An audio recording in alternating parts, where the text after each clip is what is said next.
Bonjour à tous et bienvenue pour cette première webinaire du reprend pour l'année 2024. Les reprends, comme vous le savez tous, c'est le réseau pathologie respiratoire agricole nationale. Je vois qu'il y a déjà pas mal de personnes qui sont en train de participer. Il y en a d'autres qui sont en train encore d'arriver. Mais bon, peut-être on va quand même démarrer. Je fais juste un petit rappel. Donc, n'hésitez pas à poser vos questions tout au long de la présentation. Et à la fin de la présentation, je vais relire les questions et voilà, il y aura les réponses de la part de l'intervenant. Donc aujourd'hui, pour cette première webinaire, nous allons avoir le docteur Gaëtan Desfontaines, qui est médecin conseillère technique nationale à la Caisse centrale des MESA, et il nous parlera des zoonoses et infections respiratoires. Donc là, je vais peut-être laisser la parole à Gaëtan. Il y aura environ 30 minutes de présentation et après, on laissera la place pour les questions. Voilà, donc bonjour à tous. Voilà, Giada m'a présenté. Donc, je suis le référent donc, sur les risques biologiques et zoonoses à la Direction de la santé et sécurité au travail. Et on va parler ensemble de zoonoses et infections respiratoires. Sachant que donc pour un certain nombre d'entre vous, ce sera des rappels, mais ça fait toujours important de se recaler les idées principales. Voilà, et puis on va commencer. Voilà.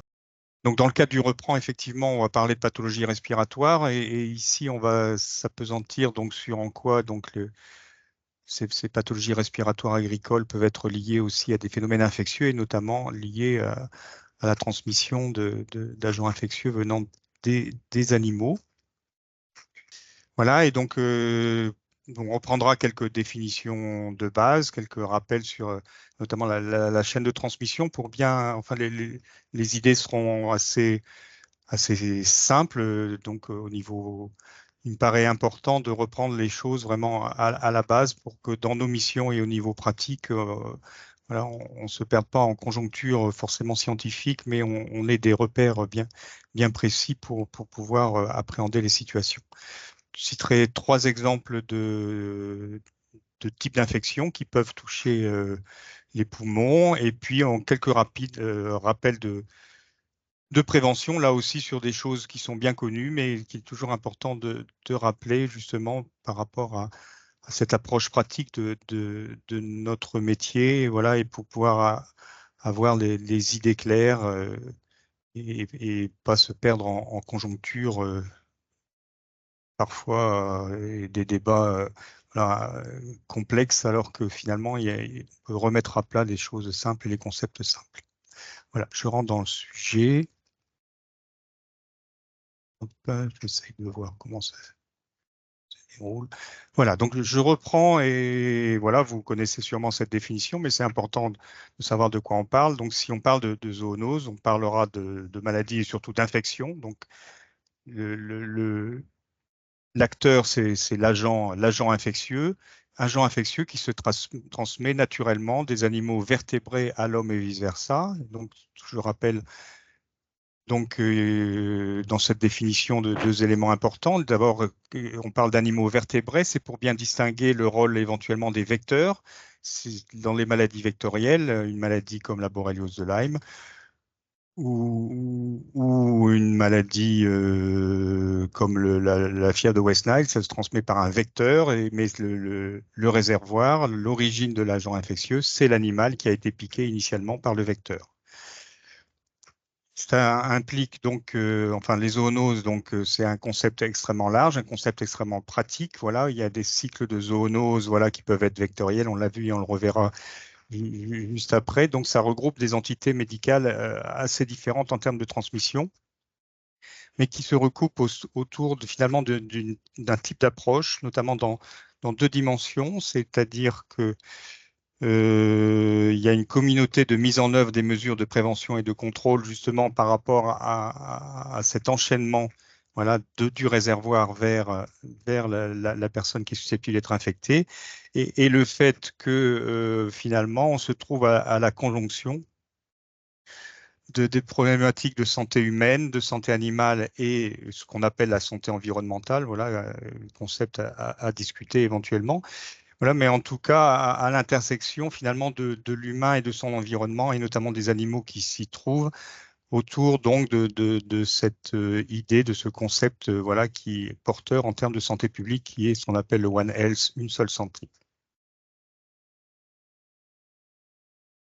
Alors, si on parle d'infection respiratoire professionnelle, dans une session organisée par voilà, un réseau sur les pathologies respiratoires, finalement, ça nous connecte avec différentes idées et il m'est venu à l'esprit que finalement, qu'est-ce qu'il y avait de spécifique dans l'infection respiratoire professionnelle?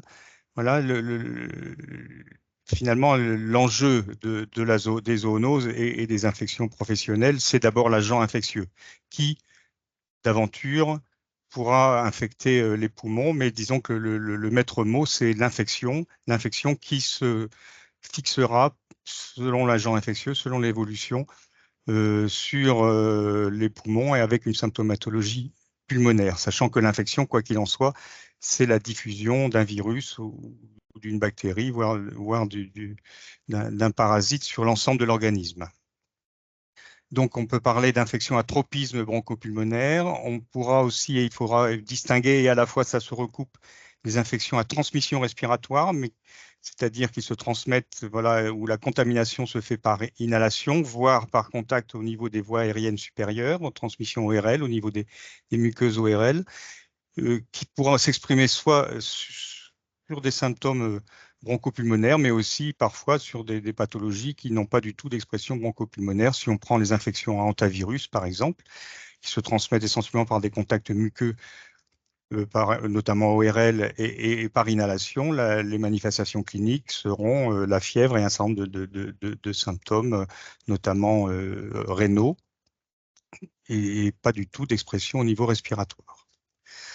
Toujours se remettre dans le registre ici, c'est qu'on va parler des zoonoses et des maladies transmises de l'animal à l'homme, mais qu'en termes de pathologie professionnelle et quand on rencontre un travailleur, l'idée que je voulais développer là tout de suite, c'est le fait que c'est pas parce que quelqu'un travaille avec les animaux et présente une infection que forcément c'est l'animal qui a transmis l'infection.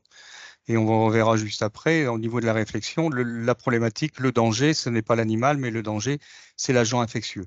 Et si on prend par exemple la tuberculose, un ressortissant agricole qui travaille avec des bovins peut présenter une tuberculose et voilà, de façon empirique, voilà, sans que ce que je vais vous dire repose sur des données scientifiques, mais finalement, ce qu'on peut dire, c'est que en termes de risque et de probabilité, cette personne, si elle a une vie sociale, a autant de probabilité de développer une tuberculose si elle était en contact avec une tuberculose humaine que si d'aventure elle était en contact rapproché, prolongé avec un bovin excréteur de Mycobacterium bovis. Voilà, donc il faut toujours avoir à l'esprit aussi que le travailleur n'est pas que en contact avec ses animaux, mais aussi en contact avec la société d'une part, et que par ailleurs, la problématique, ce n'est pas l'animal en soi, mais c'est le fait que cet animal participe à la diffusion d'un agent pathogène. Et puis donc on arrive à cette notion de transmission zoonotique au travail qui est l'objet de notre présentation. Voilà donc notre fameuse chaîne de transmission qui est tout à fait importante. Et donc reprendre quelques idées basiques, c'est que l'approche du risque, voilà, au-delà de dimensions épidémiologiques et scientifiques qui ont tout leur intérêt, mais de façon très pratique, c'est bien distinguer ce qu'on appelle le danger et l'exposition, et que le risque, c'est bien la conjonction, la rencontre d'un danger et d'une exposition. Le danger, dans le cas présent, donc ce sera le réservoir qui est donc, dans le cas des zoonoses, l'animal, voire, enfin, on va parler de l'animal et on verra après comment la notion d'excrétion, l'animal, mais pas tous les animaux. C'est pas parce qu'on a contact avec les animaux qu'on a un risque de zoonose, c'est parce que l'animal, il peut être porté avec cette notion de probabilité, de potentialité d'un agent infectieux. Le danger fondamental, c'est l'agent infectieux et non pas l'animal, je vous l'ai déjà dit. Et puis cet animal devient, cet agent infectieux porté par le réservoir ne peut devenir un risque que si cet agent infectieux ressort dans le milieu, ressort de l'animal, que l'animal soit excréteur, qu'il contamine soit directement les personnes qui l'entourent, soit qu'il contamine son environnement. Et c'est simplement, et c'est donc l'association d'un réservoir, c'est-à-dire d'un animal, d'un agent infectieux et d'une excrétion, voilà, dans un milieu donné, qui est susceptible de générer une exposition qui devra dès lors être spécifique, d'accord, en fonction du pouvoir pathogène de ces agents infectieux, la transmission qui pourra se faire donc par inhalation dans le cas du sujet d'aujourd'hui, mais ou par contact muqueux, voilà, voilà, mais aussi, et vous connaissez d'autres zoonoses qui peuvent être transmises par ingestion avec l'ensemble des zoonoses alimentaires et des risques de santé publique par rapport aux aliments contaminés, les risques d'inoculation, les maladies vectorielles qu'on a évoquées précédemment. Et puis tout ça, voilà, pour être exposé, ben, il faut être dans ce contexte, entrer dans cette boucle, cette chaîne de transmission. L'autre, voilà, qu'on va considérer le travailleur à risque en quelque sorte, voilà, doit être dans des dispositions, dans un contexte de travail, dans une absence de protection, voire dans une vulnérabilité qui le rendra victime de cette infection. Et donc la démarche et la réflexion, voilà, repose sur deux dimensions importantes en termes d'évaluation du risque. Repérer le danger d'une part, et puis objectiver, ou en tout cas décrire et anticiper éventuellement les circonstances d'exposition. Deux conditions donc essentielles. Avoir donc d'abord, il faut qu'on soit en présence d'un danger. Ce danger, on l'a vu, peut être le réservoir. On l'a vu, ça pouvait être son environnement. Voilà, mais il ne devient réservoir que dès lors qu'il est porteur de l'agent infectieux. Et toujours, voilà, je me répète, mais c'est tout à fait fondamental. Le risque de zoonose, c'est pas de travailler avec les animaux, c'est de travailler dans un contexte où des agents infectieux peuvent circuler chez les animaux. Cet agent infectieux peut être connu et identifié dans de rares circonstances, par exemple de laboratoire, etc. Mais dans la majorité des cas, et notamment dans les circonstances de travail agricole, d'accord, la présence de cet agent infectieux est hypothétique et potentielle, voilà, avec un certain nombre d'indices qui font que qui peuvent nous amener à penser que effectivement cet agent infectieux soit présent parce que, par exemple, l'animal présente des signes cliniques, voilà, qui évoquent la présence d'un agent infectieux, mais bien souvent ces signes cliniques sont pas forcément apparents ou ne sont pas forcément évocateurs d'un risque zoonotique. Voilà, et on se trouve dans toute cette problématique importante, délicate, qui est d'évaluer un risque potentiel. Voilà, potentiel, ça veut dire qu'on ne peut pas nier qu'il puisse exister, mais comment on peut le prioriser, comment on peut évaluer son intensité. Et là, c'est toute une question extrêmement complexe, voilà, et qui dépendra d'un certain nombre de paramètres liés à la pathogénicité de l'agent infectieux, liés au contexte de travail, etc. Et donc, toute une difficulté, enfin, voilà, de cette notion d'exposition potentielle. Voilà. Voilà, donc j'insiste là-dessus et je reviendrai sur cette notion, cette difficulté du potentiel. Et puis, est-ce que ce réservoir excrète effectivement, dans quelles circonstances d'ailleurs il est excréteur? Est-ce que cette excrétion peut être à risque? Donc existe-t-elle? Cette excrétion peut être directe. Si on prend, par exemple, et on va parler de la psittacose, l'excrétion se fait par les voies digestives des oiseaux contaminés. et donc elle contamine directement son environnement. Elle peut être à transmission directe, mais elle peut aussi, et c'est souvent le cas au niveau des contaminations par inhalation et respiratoire, contaminer son environnement. Et c'est l'environnement contaminé par le réservoir qui sera finalement la source, la source d'exposition. Voilà, si on prend les pathologies, par exemple, d'ordre respiratoire comme la psittacose, finalement, ce sera le fumier ou le plumage de l'oiseau qui sera à risque plus que l'oiseau et l'oiseau en lui-même. De même, les poussières qui peuvent être contaminées par des agents infectieux. C'est le cas, par exemple, pour la fièvre Q de Coxiella burnetii, qui peut contaminer du fumier de petits ruminants, fumier qui est épandu sur des terres, et la poussière générée par cet épandage peut être à l'origine, à distance même de l'épandage, de contamination de personnes par le Coxiella burnetii.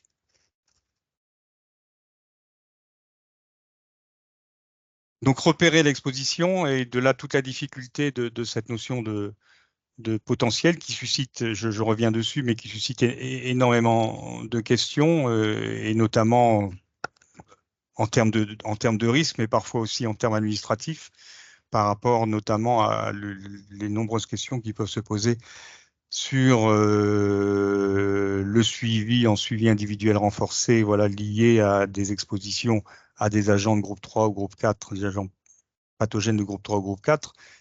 Oui, mais exposition potentielle, est-ce qu'on peut objectiver effectivement ce risque? Voilà, et quel est le niveau de ce risque? C'est tout cela est vraiment extrêmement délicat à gérer.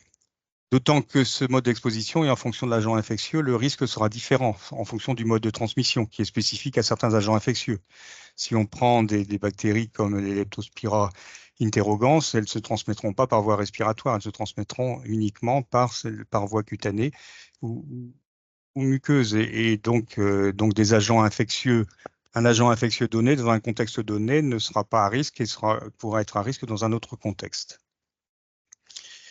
Et est intéressant d'évaluer, de repérer l'exposition, c'est-à-dire est-ce que dans les conditions de travail, effectivement, il y a une porte d'entrée possible. Si on prend, voilà, par exemple, le travailleur, est-ce qu'il, au niveau, si le risque est cutané, finalement, est-ce qu'il y a une exposition vraiment cutanée? Si l'exposition est respiratoire et s'il n'y a pas d'aérosolisation de l'agent pathogène, finalement, le risque, enfin, dans l'absolu, d'accord, il n'y aurait pas de risque. Pour aller un peu plus loin par rapport à cette exposition potentielle, c'est toute la problématique de l'agent infectieux, c'est que le risque n'est pas corrélé à la durée et à l'intensité de l'exposition. C'est-à-dire, d'une part, que c'est très difficile de déterminer le seuil, et ce n'est pas mesurable dans la pratique, le seuil d'agent infectieux, la taille de l'inoculum nécessaire pour infecter une personne, et qu'en pratique, finalement, le fait d'être infecté, c'est le fait un jour d'avoir été en contact dans de mauvaises circonstances avec un agent pathogène, et d'avoir voilà, tout un contexte qui fait que l'infection se fixe sur le travailleur. Donc, en termes d'évaluation, là aussi, il n'y a pas de valeur limite d'exposition, ni réglementaire, ni scientifique, voilà, opposable à un risque éventuel. Et puis, donc là aussi, je me répète, mais voilà, ça fait partie de la difficulté de l'exercice, c'est la grande variabilité des conditions d'exposition, voilà, qui sont aussi non seulement variables en fonction du contexte de travail, mais aussi au fil du temps peuvent être très différentes. Si on prend la saisonnalité, le fait que le climat soit humide, soit sec, voilà, fait qu'à un moment donné, un risque qui est a priori, enfin qui peut émerger, en tout cas on peut parler ça comme ça, émerger un risque relativement inattendu. Voilà, parce que il y a une mise en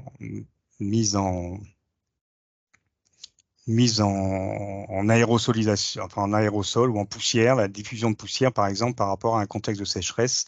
On évoquera ça dans le cadre de la tularemie et des cas de tularemie médiastino-pulmonaire. La transmission respiratoire est soumise à un certain nombre de paramètres dont on a particulièrement entendu parler dans la période de Covid, où on disait transmission gouttelette, transmission air. Voilà, donc en tout cas, il y a effectivement pas mal de variables qui sont très étudiées, en tout cas approchées dans des contextes comme le risque infection en milieu hospitalier, voilà, et qui est beaucoup plus difficile à objectiver ou en tout cas à bien classer de façon intangible dans un contexte de travail avec des animaux ou dans un contexte ambulatoire. La transmission respiratoire dépend de la contagiosité du réservoir. On l'a vu en fonction de l'excrétion, en fonction de l'inoculum, de la taille de l'inoculum, sachant qu'on n'a pas forcément même la donnée de la taille de l'inoculum nécessaire pour infecter telle ou telle personne. Et puis aussi de la viabilité de l'agent infectieux. Les agents infectieux qui vivent peu de temps dans le milieu extérieur, qui vivent dans le milieu extérieur dans certains contextes, si on prend dans le contexte général des zoonoses, la leptospirose, la leptospire pourra persister dans un certain temps dans un certain milieu humide, elle disparaîtra dans des milieux secs, par exemple. La viabilité de l'agent infectieux, si on prend un exemple qu'on réévoquera tout à l'heure, c'est Coxiella burnetii pour la fièvre Q qui peut persister pendant des mois, voire plus longtemps dans un environnement donné, dans un fumier, dans un élevage, et réémerger et se réexprimer à travers infection animale, voire des cas humains, d'accord, des années après un épisode antérieur. Comme tout risque respiratoire, l'enjeu porte aussi sur la taille des particules, mais là aussi, si on parle d'agents infectieux, c'est un peu complexe. Si on prend les agents infectieux en eux-mêmes, leur taille est compatible avec l'inhalation, bactéries, virus, mais en fait, il faut plutôt imaginer que ces agents infectieux viennent se fixer et sont portés par un environnement, notamment par des aérosols, les poussières, les gouttelettes. On réévoquera donc la diffusion à distance de bactéries à travers les poussières, par exemple pour Coxiella burnetii à quelques kilomètres même du foyer initial. Si on prend les gouttelettes avec tous les risques qui peuvent être liés, notamment au nettoyage de bâtiments agricoles, des bâtiments d'élevage, avec du géo de pression qui finalement mobilise des agents infectieux en les associant à des gouttelettes ultra fines et inhalables. L'enjeu de la distance avec l'excrétion est aussi un élément important. Voilà, classiquement et en santé infectieuse interhumaine et en milieu hospitalier notamment, on parle donc de ces grands enjeux de transmission gouttelette où les agents infectieux sont portés par des gouttelettes dites un peu plus volumineuses qui diffusent, enfin, qui par la gravité tombent rapidement et donc un risque qui diminue très vite dès qu'on s'écarte un peu du réservoir qui s'oppose à la transmission air où l'agent infectieux peut diffuser et rester en suspension dans l'air à distance. Ce sera le cas pour nous de la Coxiella burnetii. Quoi qu'il en soit, cette notion de distance en termes de zoonose, c'est un peu aussi difficile un peu plus difficile à apprécier. En tout cas, deux exemples. Donc, je vous ai dit transmission air, les transmissions, voire à quelques kilomètres d'un foyer de Coxiella burnetii de fièvre Q. La transmission et la distance rapprochée, si on prend la tuberculose bovine, voilà, le risque serait lié, voilà, sachant qu'il est finalement dans le contexte actuel extrêmement limité dans notre pays, enfin, oui, et en Europe occidentale de façon plus générale. Voilà, parce que comme la tuberculose en général, ce sont des infections qui nécessitent une promiscuité, voire une durée d'exposition importante, donc un partage de vie, voilà, qui est un facteur, un facteur de risque de contamination important. Voilà, c'est pas parce qu'on croise quelqu'un porteur ou un animal porteur d'une bactérie, de mycobacterium, qu'on va développer une tuberculose. C'est bien par cette proximité et la répétition, voire la durée de contact qui générera le risque.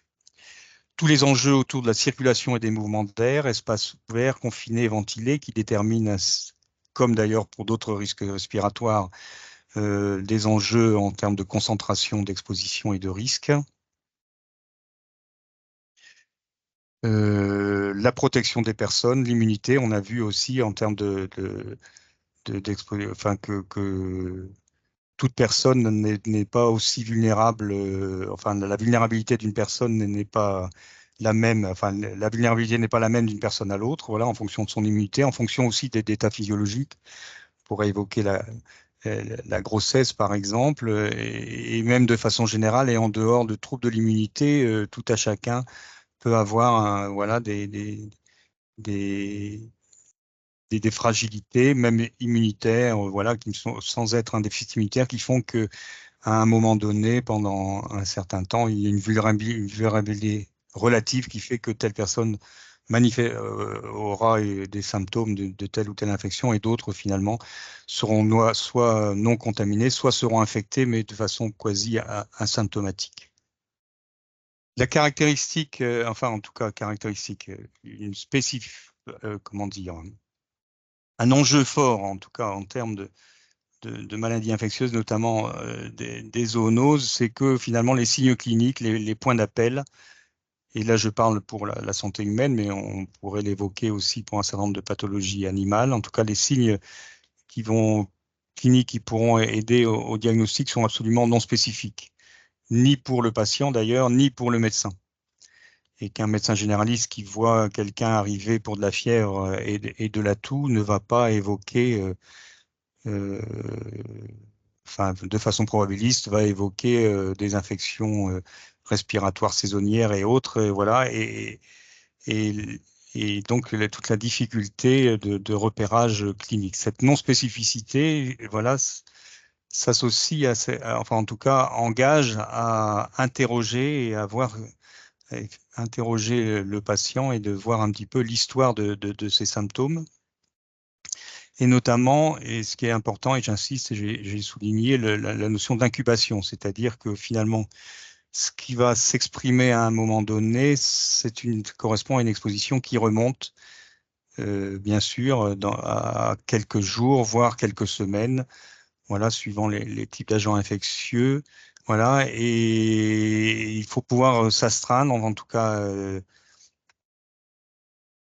avoir le réflexe d'interroger sur qu'est-ce qui s'est passé, quelles sont les circonstances de travail, le travail réel qui s'est opéré 1 à 3 semaines auparavant. Et ce sont des éléments extrêmement déterminants en termes d'évaluation de risque et de compréhension, voire d'orientation diagnostique.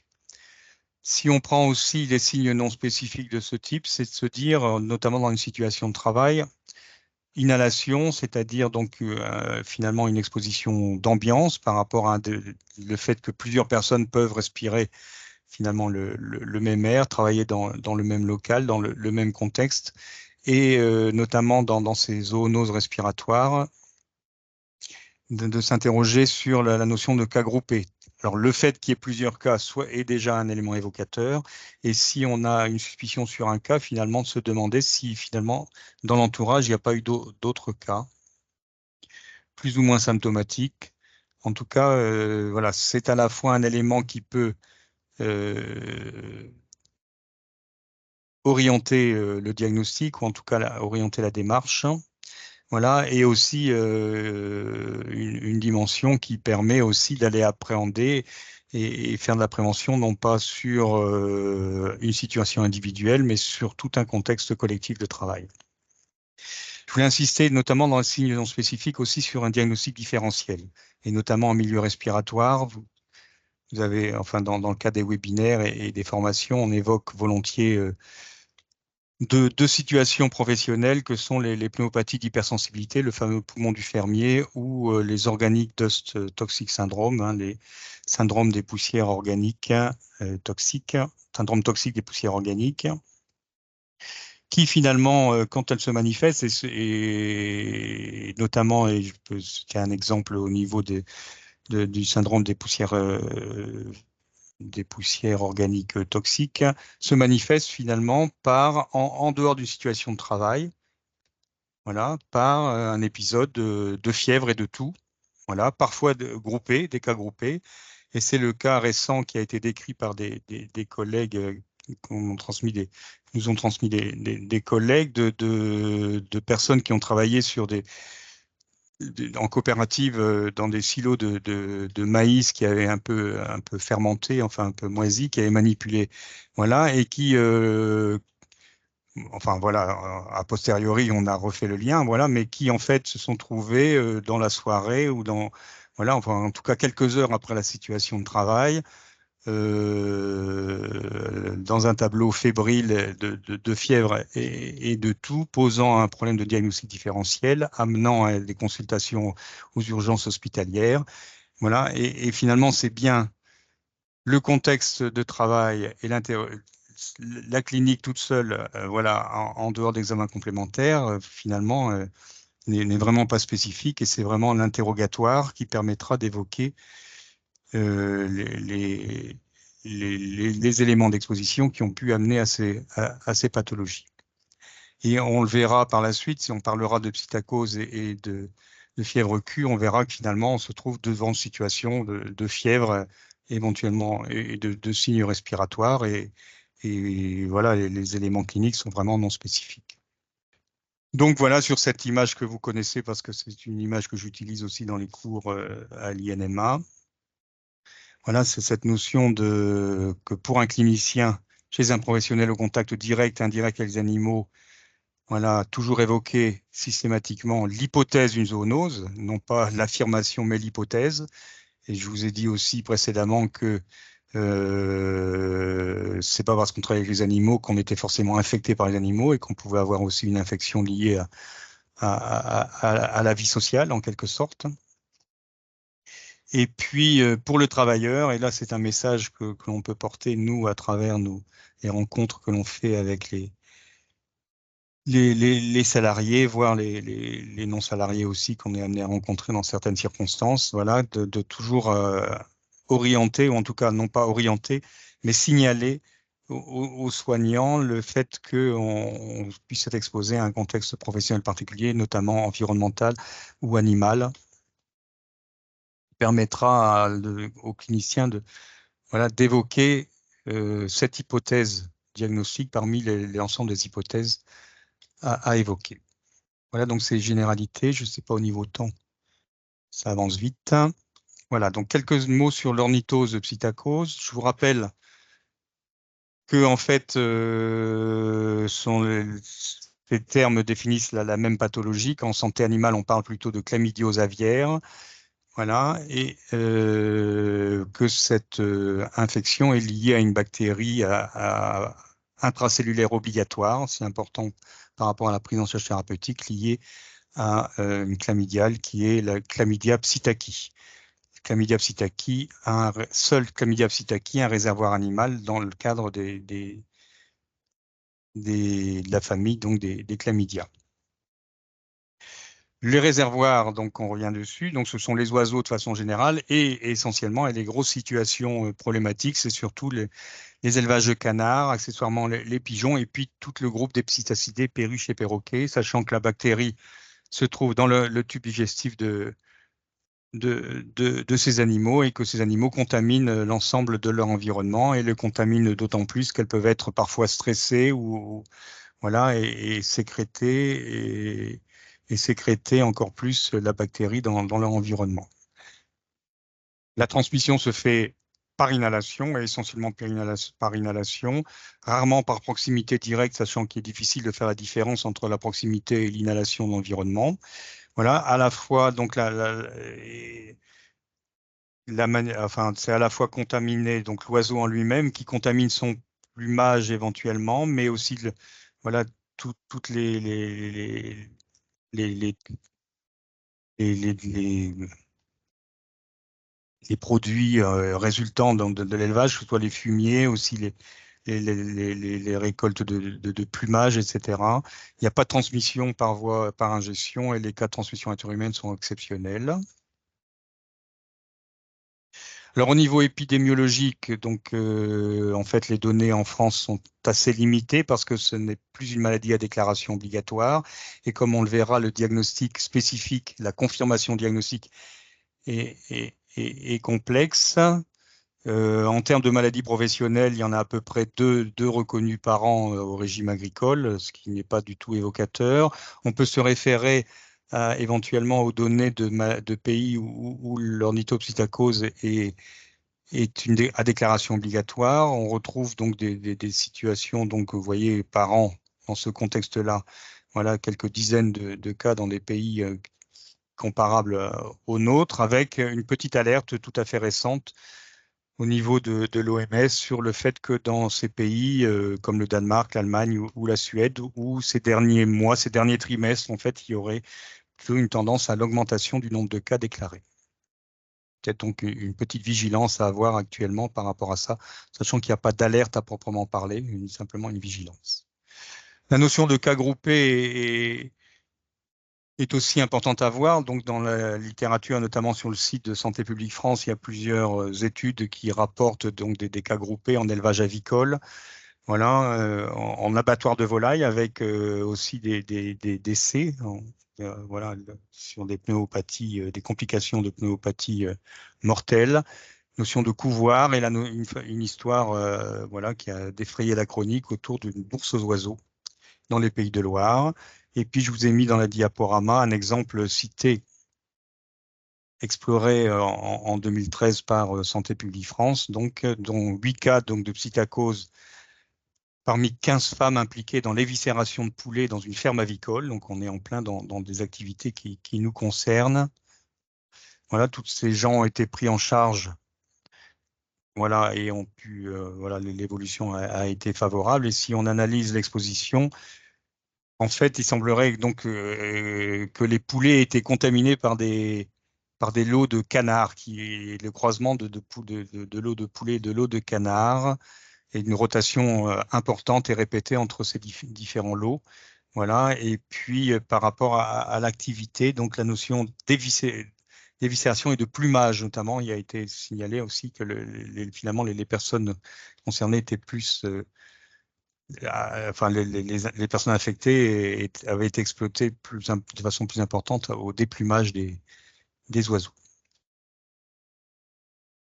Donc très rapidement, une incubation, 1 à 2 semaines, de nombreuses formes asymptomatiques ou qui passent quasi inaperçues. On a vu un peu de fièvre, un peu de tout, et puis c'est fini. Et puis de temps en temps, des formes plus importantes avec une fièvre parfois importante et l'apparition d'une pneumopathie qui est généralement dite atypique, mais qui n'est pas toujours très, très claire. Elle peut être parfois plus ou moins systématisée, dont l'évolution peut parfois être sévère et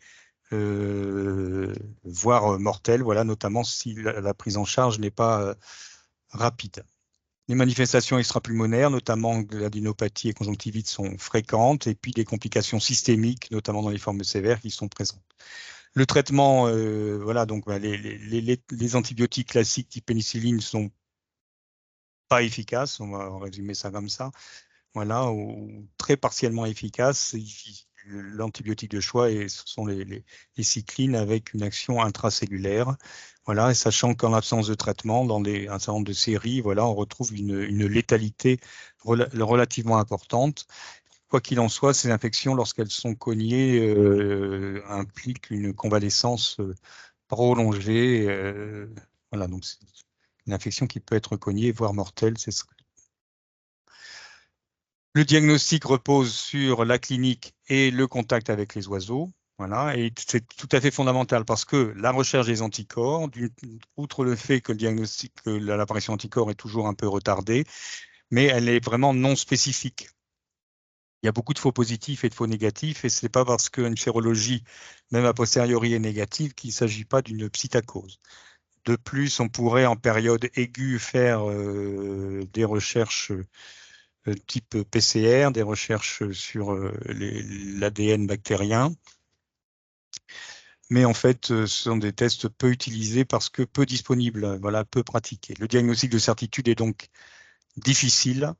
Le test négatif ne permet pas d'exclure la maladie avec un certain nombre de diagnostics différentiels et c'est bien l'interrogatoire qui permettra d'orienter le diagnostic, même si dans un certain nombre de situations, on ne retrouve pas clairement à l'interrogatoire la période d'exposition. Les différentes professions concernées, donc tous les élevages d'oiseaux, bien sûr, et notamment les canards, les animaleries, les soigneurs de zoos, et notamment tout l'enjeu des psittacidés, les abattoirs de volailles, et là c'est important, et notamment il y a 10-15 ans, donc il y a plusieurs décès en France d'opérateurs au poste d'accrochage en abattoir de volailles. Voilà, et puis donc les tâches exposantes, toutes les tâches qui mettent en suspension des agents mettent en suspension des poussières et des aérosols, voilà, liées au stress aussi des animaux et la mobilisation de poussière. Voilà, on peut citer plumage, ramassage, etc. Je passe sur la prévention, si ce n'est pour évoquer une chose, c'est que la prévention repose d'abord sur le repérage du danger et l'action sur le réservoir, et que il existe des règles, notamment de dépistage, qui sont faites notamment en parc zoologique, en quarantaine parc zoologique. Un certain nombre d'oiseaux doivent être dépistés systématiquement dans le cadre d'une législation plus générale sur les agents infectieux type influenza. Voilà, et donc savoir que ça existe et qu'un certain nombre de suspicions ou d'alertes sont parfois posées par les vétérinaires. Et j'ai un cas il y a quelques années décrit par les collègues dans un zoo du régime agricole où deux personnes ont présenté pneumopathie fébrile et avaient été en contact avec un psittacidé contaminé. Eux-mêmes n'ont jamais, les tests n'ont jamais permis de confirmer la pathologie chez les soigneurs. Voilà, mais la suspicion est extrêmement importante du fait du repérage à réservoir.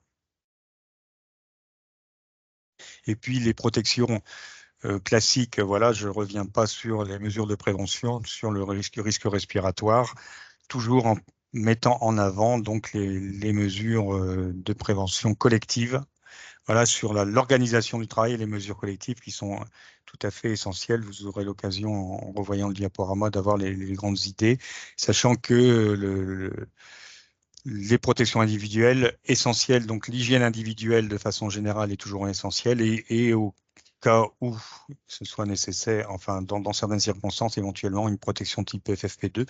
Voilà, mais tout l'enjeu porte sur, en amont, la prévention générale et protection collective. C'est une maladie qui peut être reconnue en maladie professionnelle dès lors qu'il y a une confirmation biologique de la maladie, ce qui n'est pas toujours facile à avoir, et c'est un agent pathogène de groupe 3. Voilà, je ne développe pas. Les documents sont accessibles, voilà, et notamment la fiche zoonose ornithopsittacose a été renouvelée récemment, voilà, et est maintenant accessible sur le ssa.msa.fr et sur le site du ministère de l'Agriculture. Je vous invite à reprendre cette fiche. On avait diffusé en fait cette publication dans la newsletter FAST de la DSST. Quelques mots sur la fièvre Q. Donc la fièvre Q, donc la fièvre qui pose question à l'origine de son nom, qui est une maladie infectieuse liée à une bactérie intracellulaire, voilà, qui s'appelle Coxiella burnetii, qui a caractérisé pour avoir une très grande résistance dans le milieu extérieur, on l'a évoqué, et une infectiosité importante. Donc réservoir, donc on rappelle surtout les petits ruminants avec une pathogénicité plutôt abortive chez ces petits ruminants et une sécrétion extrêmement importante lors des mises bas et d'avortements lorsque l'animal est contaminé. L'incidence, c'est de quelques 200 à 300 cas, voilà, sachant que ce n'est pas une maladie à déclaration obligatoire, que ce n'est pas du tout exhaustif, et qu'un certain nombre de cas groupés ont été décrits, et on retrouve les descriptions notamment sur les sites de Santé publique France, voilà, voilà, et notamment aux Pays-Bas, une épidémie de 4000 cas humains sur une période de 1 an, voilà, dans des régions du sud-est des Pays-Bas où il y a une concentration extrêmement importante d'élevage de chèvres et d'élevage intensif d'élevage de chèvres. Transmission par inhalation, voilà, dans des contextes notamment favorisés dans des contextes particuliers, notamment les contextes de mise bas, mais aussi l'épandage du fumier, qui est intéressant à avoir à l'esprit.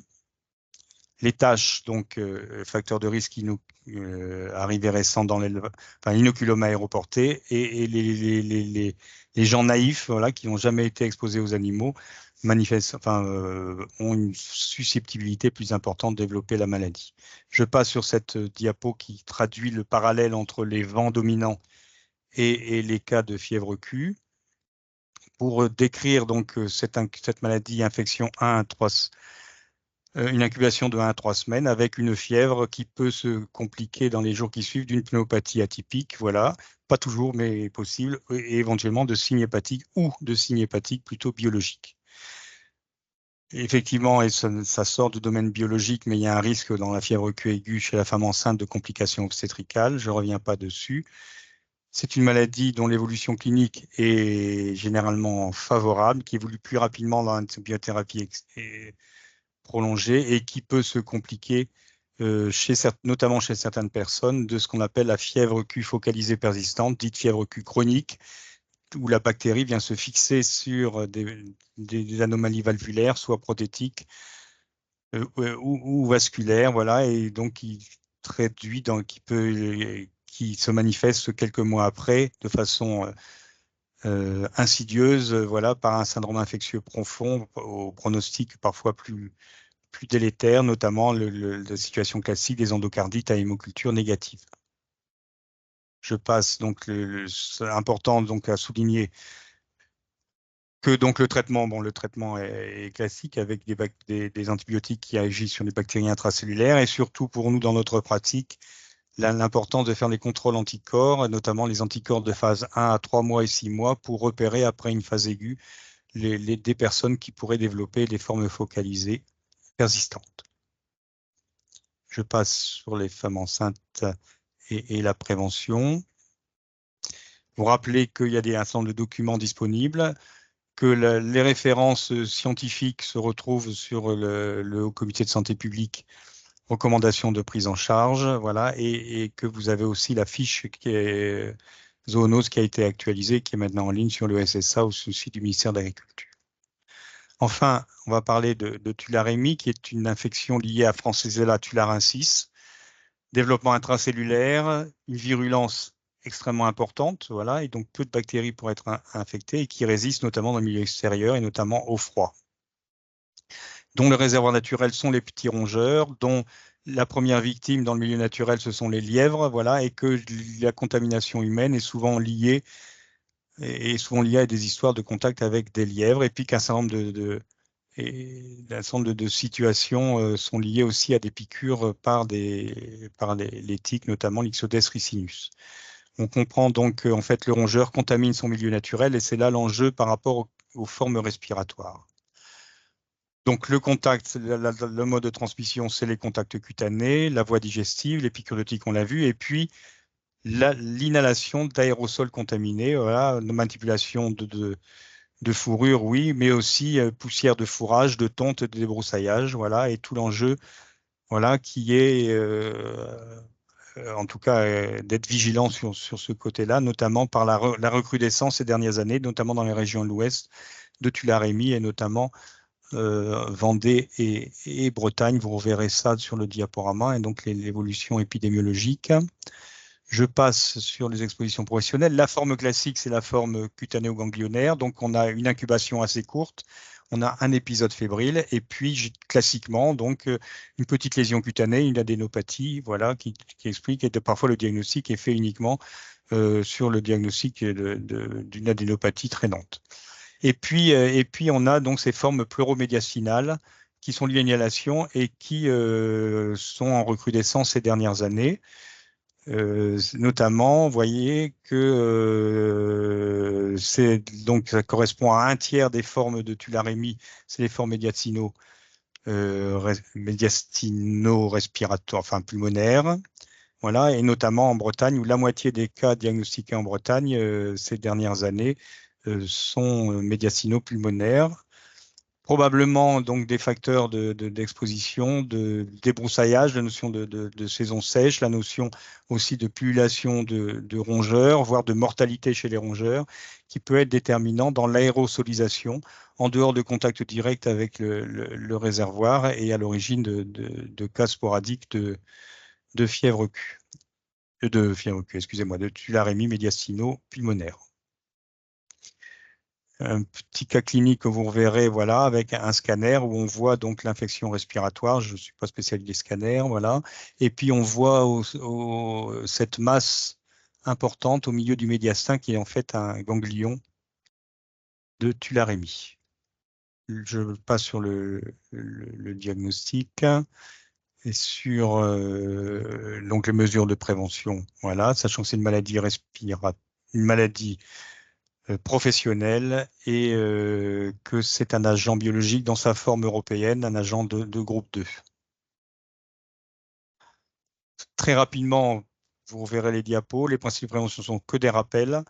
Voilà, c'est rappeler finalement que toujours avoir à l'esprit que la prévention, ça porte d'abord en amont sur l'évaluation et puis le travail sur l'organisation du travail et les mesures collectives.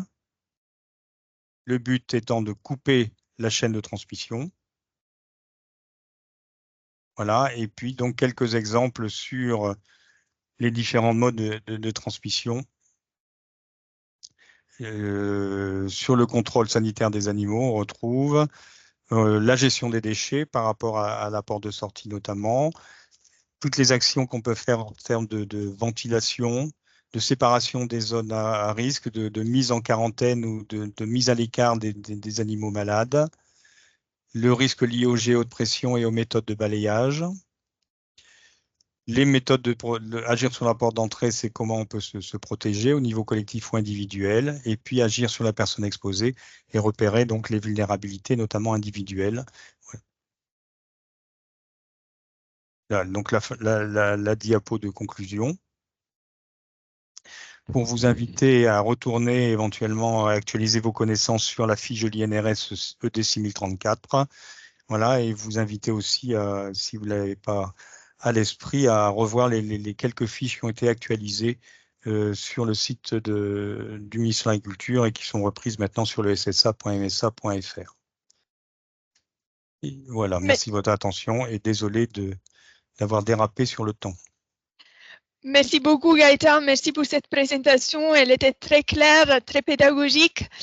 Oui, peut-être on a un peu dépassé les temps, mais en tout cas, elle a été très intéressante.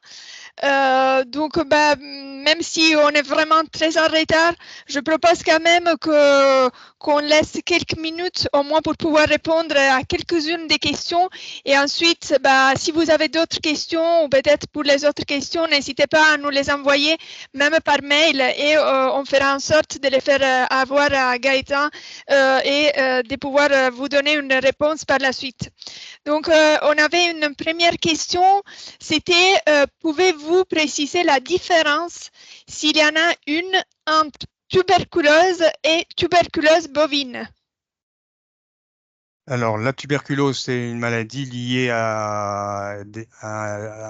peut être liée à une famille de bactéries qu'on appelle le complexe Mycobacterium tuberculosis. Et au sein de ce complexe Mycobacterium tuberculosis, il y a différentes bactéries extrêmement proches l'une de l'autre, mais dont le réservoir principal est différent. Il y a le Mycobacterium tuberculosis, qui est la tuberculose qui s'échange entre humains, mais qui peut parfois s'échanger avec l'animal. Et la Mycobacterium bovis, qui est plutôt inféodée aux bovins, historiquement, mais qui peut aussi s'échanger de façon zoonotique de l'animal à l'homme, et qui peut parfois d'ailleurs se transmettre de l'humain à l'humain. La maladie en elle-même, c'est toujours la tuberculose, et puis la bactérie en cause, en fait, sont des cousins très proches, voilà, du même complexe bactérien. Merci Gaëtan. Une deuxième question, psittacose et pigeon des villes. Ça a été pas mal étudié, notamment par les spécialistes de l'ANSES, Karina Roucault notamment. Voilà, effectivement, il y a un enjeu, sachant qu'au niveau purement épidémiologique, ça n'a pas été déterminant. Il n'y a pas de situation. Enfin voilà, en tout cas, c'est un risque qui existe. notamment qui a été évoqué chez les couvreurs qui nettoyaient les toitures contaminées par des fientes de pigeons. Je vais juste lire une dernière question avant de conclure. Donc, si on constate une exposition professionnelle pour équins, cochons, bovins, caprins ou volailles, doit-on mettre les SA par les métiers en SIR? Je suis désolée, je ne connais pas les sigles. Non, je comprends la question. Vous comprenez la question, bah, c'est très bien, merci beaucoup. C'est toute la question, du suivi individuel renforcé, dont l'article 717-16 du Code rural précise, voilà, et qui est aussi retrouvé dans le Code du travail, précise que les personnes exposées à des agents biologiques de groupe 3 ou 4 doivent avoir un suivi individuel renforcé. Et donc, il faut évaluer le risque. Et là, c'est tout l'enjeu. Je le renvoie sous forme de question. C'est comment évaluer un risque potentiel. Est-ce que parce qu'on travaille avec des chèvres, on est exposé à Coxiella burnetii? La maladie, c'est pas la chèvre, c'est Coxiella burnetii. Enfin, l'agent, le danger, c'est pas la chèvre, c'est Coxiella burnetii. Voilà. Et donc là, c'est comment on évalue ce risque et comment cet enjeu se négocie. Voilà. Et le risque, c'est-à-dire que quand je parle de l'agent infectieux, Coxiella burnetii, on n'est que dans le danger. C'est en quoi le travail va exposer au risque. Voilà, donc dans l'évaluation, c'est le danger et l'exposition. Alors, il y a des situations qui posent peu de questions. Par exemple, un poste d'accrochage de volaille, étant donné l'historique, l'épidémiologie, Chlamydia psittaci, groupe 3, a priori, on va orienter en cire. Un élevage avec les chèvres, voilà, tout dépend. Si la personne s'occupe uniquement de la fromagerie, voilà, si elle fait que de la traite ou si effectivement elle s'occupe de la reproduction, tous ces enjeux seront différents à évoquer, sachant que le cœur de notre métier, c'est pas forcément de faire un suivi individuel renforcé ou différent, c'est bien de la prévention et comment aussi on peut informer ces personnes correctement par rapport aux situations à risque et au lien entre le risque et leur travail réel. Merci Gaëtan. Donc j'avais dit que c'était la dernière, mais je viens de voir une dernière question que je trouve très intéressante, peut-être très importante. Donc je pense que ça vaut la peine de la citer. C'est une maladie aviaire contractée par une femme enceinte peut influer sur la grossesse et le développement fœtal. Alors, si on prend une infection aviaire, hein, donc si on parle de Chlamydia psittaci, effectivement, c'est un sujet discuté qui est controversé. Alors, si on fait une infection grave, quoi qu'il en soit, il y a un enjeu sur la grossesse qui n'est pas forcément lié à l'agent infectieux, mais qui est lié à la grossesse. Il y a quelques papiers qui remettent en cause le Chlamydia psittaci dans effectivement directement dans le déroulement de la grossesse, mais ça reste tout à fait anecdotique et c'est pas repris par voilà. L'enjeu est différent, la question se pose de façon différente pour Coxiella burnetii et la fièvre oculaire. Ok, je pense que sur cette question, on va conclure. Je vous remercie à nouveau Gaëtan, je remercie tous les participants. Vous étiez très nombreux et je m'excuse parce qu'au départ, je ne me suis pas présentée. Je suis Giada Delphine, je viens d'arriver au Repran, je suis la nouvelle coordinatrice, donc je serai avec vous. Ça, c'est mon premier webinaire et je serai avec vous pour les prochains webinaires. Je tiens à remercier aussi ma collègue, la 12e coordinatrice du Repran, Lolita Felpin, qui est ici avec moi. Et j'espère de vous retrouver autant nombreux pour les prochains webinaires. Donc, je vous donne rendez-vous au prochain webinaire qui devrait être au mois de juin. Si vous avez d'autres questions, n'hésitez pas à nous les envoyer par mail. On va essayer de vous répondre. Voilà. Je vous remercie beaucoup. Au revoir. Je vous souhaite une bonne journée.